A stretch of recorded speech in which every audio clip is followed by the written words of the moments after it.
everyone, my name is Joan and welcome to my channel.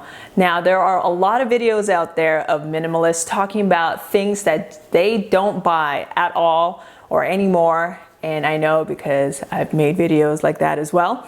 But in this video I want to talk about things that I still buy as a minimalist. These are things that I'm still willing to pay for because I still find them useful, beneficial, they make my life easier, and they just improve my overall quality of life. The first thing that I still choose to buy that I know a lot of minimalists don't are physical books. I love to read and I do have some books on my iPad, but I just have the hardest time reading books on the iPad. I read a lot of books where I like to flip back and forth, like I reference things, I like to flip pages, and it's just really annoying to do that on my iPad. So I just prefer having a physical book. I feel like I'm more motivated to read a physical book rather than on my iPad. And a lot of the books that I read are books that I'll probably read again. I don't see them as clutter. I don't really think they take up that much space. And for me, reading books are an investment in myself, so I really don't mind paying for physical books. The next thing that I will still pay for as a minimalist is my meditation app. Now, I don't pay for any subscriptions. I don't have Netflix, I don't even have Amazon Prime, I don't have any kind of streaming service, but I will still pay for my meditation app. I've been using the same meditation app for about 10 years now, and I would pay for it annually, and back then it cost a little bit more, but in the last few years the prices have dropped, and there were some years that they had a deal, so I would subscribe again at a lower cost. But my meditation app has been such a beneficial thing in my life. I use it as often as I can. I think it's really worth the money. It's really helped me with my self-awareness, my mental clarity, and just my overall well-being. So if there's any subscription I am still willing to pay for, it's anything that improves my overall well-being, and that is my meditation app. The next thing that I just actually started doing the past year is paying for high-quality skincare products. Now, just a little backstory. I did not have a skincare routine for the last several years. I was being really frugal about it. I didn't want to pay for any skincare stuff. I just washed my face with soap, dry my face, and walk away. I didn't have any kind of moisturizers whatsoever. But in the last year, I realized that I need to take better care of my skin. So I started buying skincare products. My skincare routine is very minimal. I have an oil, I have a moisturizer, and I have a sunblock, and that's it. I don't have anything else. It's not very elaborate, but I am willing to pay a little bit more for high quality skincare products that my skin likes, and I feel good. I feel like my skin looks better than before, and I think it's definitely something that's been worth paying for. So the next thing, I know you're gonna say, oh, that is so not minimalist or frugal of you, but I only buy brand new clothes. I've never been into thrifting. I don't like wearing clothes that have been worn before. The thing is, I really believe that everything has energy, and I just don't like the idea of wearing something that somebody else had worn before. I don't like the idea that someone wore something and sweated in it, so I just rather buy brand new clothes every time. It's not that I buy a lot of brand new clothes anyway. It happens maybe 3 or 4 times a year that I have to buy a new piece of clothing, but I just choose to buy brand new clothes. But you know what? I don't mind if someone wants to thrift my clothes that I donate to the donation center. The next thing I still buy as a minimalist are candles. Now, I don't go out to eat much. Maybe it happens once or twice a month, but it's usually just a quick snack when I'm running errands or whatever, or if I forget to bring my lunch to work. But for the most part, my husband and I eat at home, and I cook almost every day. And for me, I like creating an ambiance when we eat dinner, even though it's just a simple meal at home.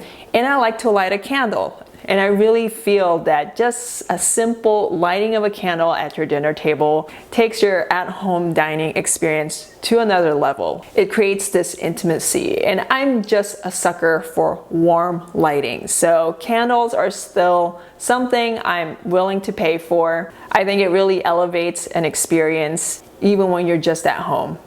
The next thing that I still pay for are journals. I use a bullet journal to do all my journaling and also my planning. And what I like about bullet journals is that it's very customizable. There's no template in it. I can do whatever I want with the journal. And even if I miss a day or two or a week, I can pick up where I left off and not a single page is wasted. Journaling for me has been such a beneficial thing for my overall well-being, and it is something that I will continue to do. There is really something about writing something down on a piece of paper, just reflecting and putting down your thoughts and your feelings, and it's just not the same trying to do that on my laptop or on my phone. So paying for journals is something that I will always do. Even though I've been budgeting for the last couple of years and I have a grocery budget, as much as possible, I still buy organic food. I love to cook and I really care about the ingredients that I use, where it comes from, what's in it, and I really prioritize health. So as much as possible, I will buy organic food.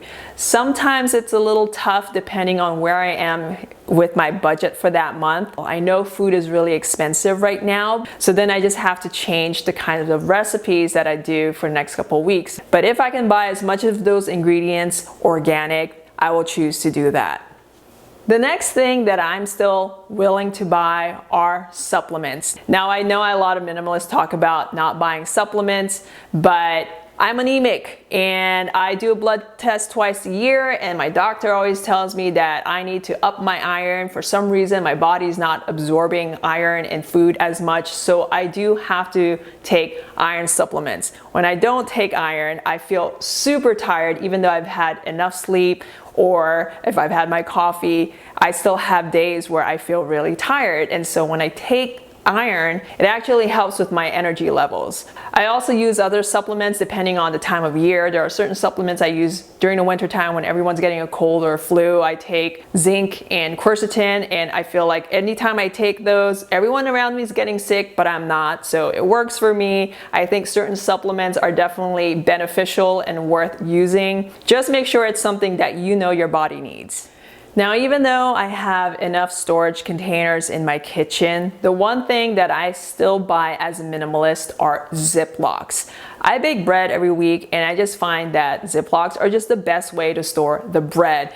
And what I do is I'll bake a loaf of bread, I'll cut it in half, I'll freeze half of it, and then we'll use the other half of the week, because sometimes we just don't get to the bread right away and it gets dry. The next thing you know, it just ends up in the trash. So Ziplocs have been the best way for me to store bread and freeze it. I also freeze French fries that I pre-cut and use later. A coworker of mine gave me tamales for Christmas and I put it in a Ziploc and I freeze it, and it works really well. I cook a lot, so a lot of the vegetable scraps that I don't use, I throw in a Ziploc, put it in the freezer so that I will later make vegetable broth out of it. And I try my best to reuse the Ziplocs if it's still in good condition. So Ziplocs are just something I still find very useful, especially because I do freeze a lot of food. The last thing that I think is just a no-brainer, and it saves money, is just buying high quality appliances. Now I bring this up because my husband and I recently got a new blender.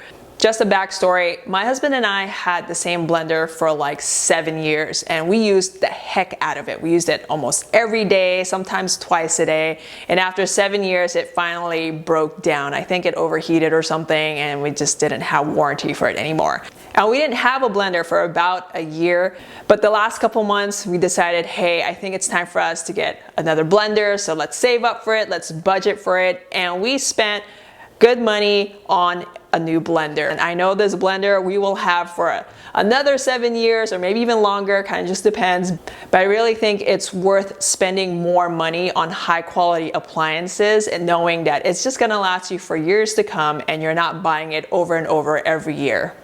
Anyway, thank you so much for watching this video. I would love to hear in the comments below, what are some items that you still choose to buy or pay for as a minimalist and why?